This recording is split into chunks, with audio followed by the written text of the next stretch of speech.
سلام دوستا، به چینل ما خوش آمدید. ما از چینل سجاد پی ام این میبینین. امروز میخوایم که فایل ترانسفر از موبایل آیفون به کامپیوتر بدون کیبل و یا از طریق وای فای رو به شما به نمایش بانم. پس با ما باشین.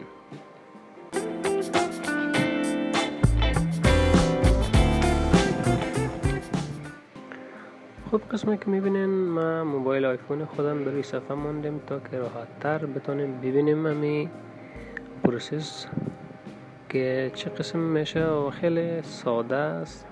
بعضی جای ضرورت میشه کیبل نداریم اما وای فای گپا هست میتونیم از استفاده کنیم. اول ما باید دمو وای فای خانه که مثلا وای فای که ما وصل هستیم هم کامپیوتر و هم موبایل مردوش وصل باشه و بعدا میریم روی امی گوگل اپس یا می اپ استور ما برنامه داکیومنتس را اینستال میکنیم در اول که باید در موبایل ما باشه.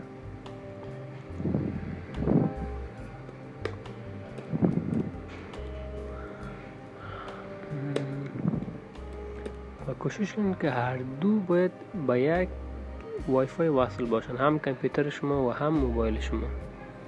ببین برنامه داکیومنتس آمد، شما میتونید که دانلود کنین. اما قبلا دانلود کرده میشه روی برنامه روی صفحه گوشی ما هست و میرم برنامه داکیومنتس بازش میکنم.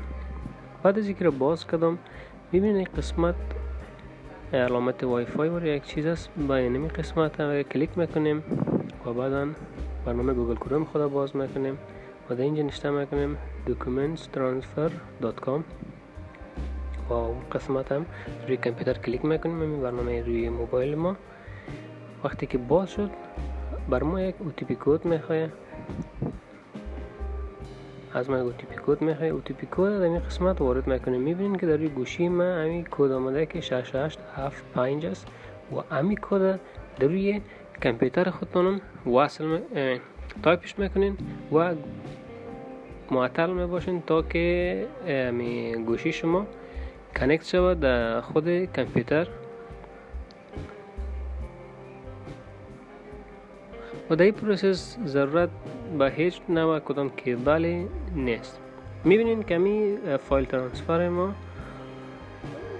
در خود حساب کامپیوتر ما وصل است و از این قسم شما میتونید که می آهنگا روی کامپیوترتون بریزین و یا از روی کامپیوتر گرفته به موبایلتون سند یا ارسال بکنین. یه ما فولدرهایی است که بود و ما آهنگ که بخواین میبینین میتونین از این قسمت را دانلود کنین و یا هم از این قسمت میتونین دیلیتش بکنین.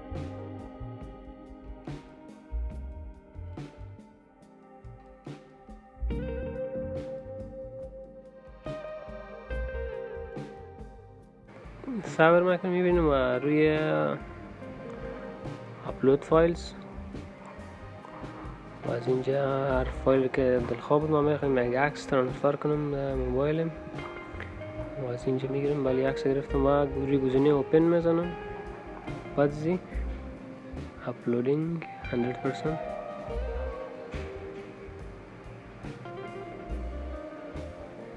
میبینیم که این عکس آمد در روی صفحه ما. در حقیقت در گوشی ما ترانسفر شده و ارسال شده میاله و از طریق شما میتونید آهنگا، ویدیوها و بعضی دیگه فایل ها رو ارسال کنید به موبایلتون.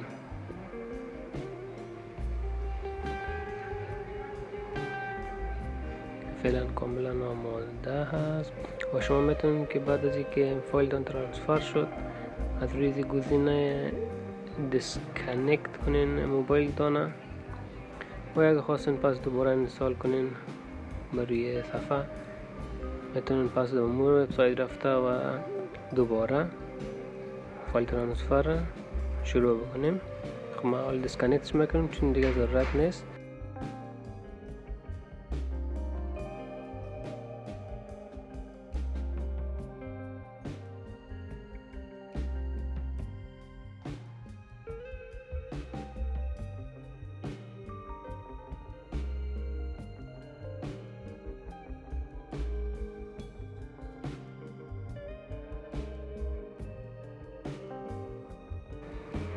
فایل رو میبینین که آمده در روی گوشی ما و کاملا آماده است. خب دوستا، تشکر از اینکه ویدیو ما رو دیدین. میتونین برای ویدیوهای بیشتر چینل ما رو سابسکرایب کنین، لایک کنین و یا کدام مشکلی هست میتونین نظریاتتان با ما در میان بگذارید.